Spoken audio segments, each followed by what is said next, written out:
ब्रेकनंतर स्वागत। अनेकदा पिळदार शरीरयष्टीसाठी प्रोटीन पावडर घेतली जाते आणि हीच प्रोटीन पावडर जीवघेणी ठरते आहे। जिममध्ये तासनतास व्यायाम करूनही हवी तशी शरीरयष्टी मिळाली नाही की अनेकांचा कल अतिरिक्त प्रोटीन पावडर घेण्याकडे जातो। पिळदार आणि डौलदार शरीरयष्टीच्या हव्यासाठी तुम्ही रोगांना तर निमंत्रण देत नाहीये ना, याचा विचार करायला हवा। पाहूया।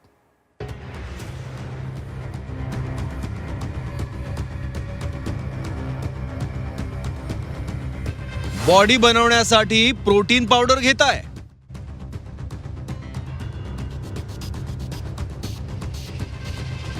गरजेपेक्षा जास्त प्रोटीन पावडर हानिकारक।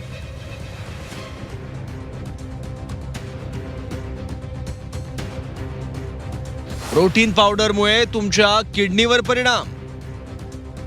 पिळदार शरीरयष्टी बनवण्यासाठी अनेक जण जिममध्ये तासनतास घालवतात, मात्र अनेकदा व्यायाम करून सुद्धा हवी तशी बॉडी बनत नसल्यानं किंवा आहारातून योग्य प्रोटीन मिळत नसल्यानं अनेक जण बाजारातील प्रोटीन पावडरचा त्यांच्या आहारात समावेश करतात।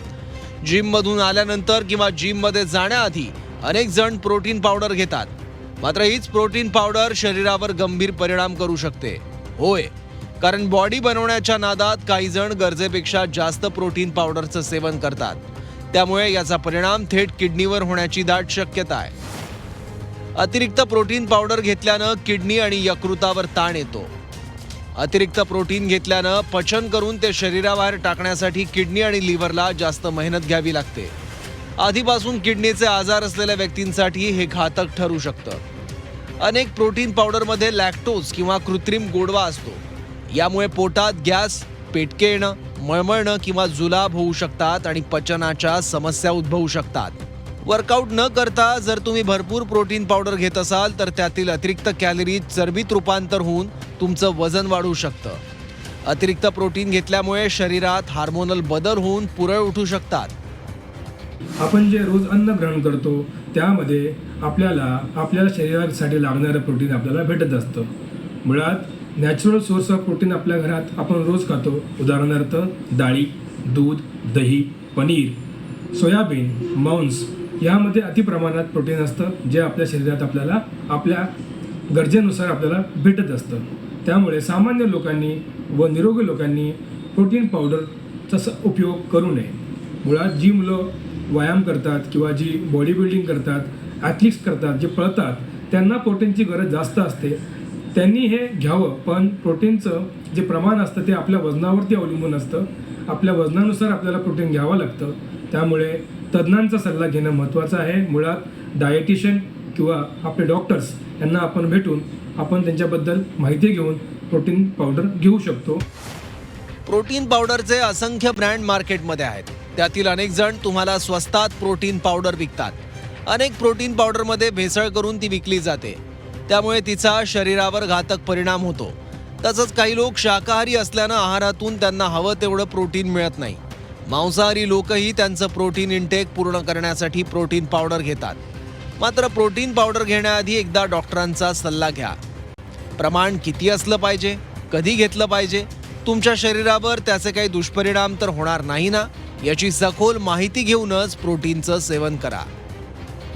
प्रोटीन पचवायला भरपूर प्रमाणात शरीरात पाणी लागतं, त्यामुळे आपल्याला डिहायड्रेशन होऊ शकतं।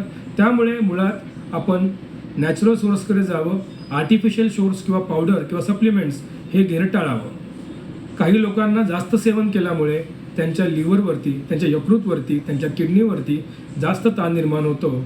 जास्त ताण निर्माण झाल्यामुळे किडनीमधला जो घटक असतो क्रिएटिन लेवल तो वाढतो, त्यामुळे जास्त वेळ क्रिएटिन लेवल वाढण्यामुळे आपल्या किडनीचे आजार आपल्याला होऊ शकतात, किडनी डॅमेज होऊ शकते।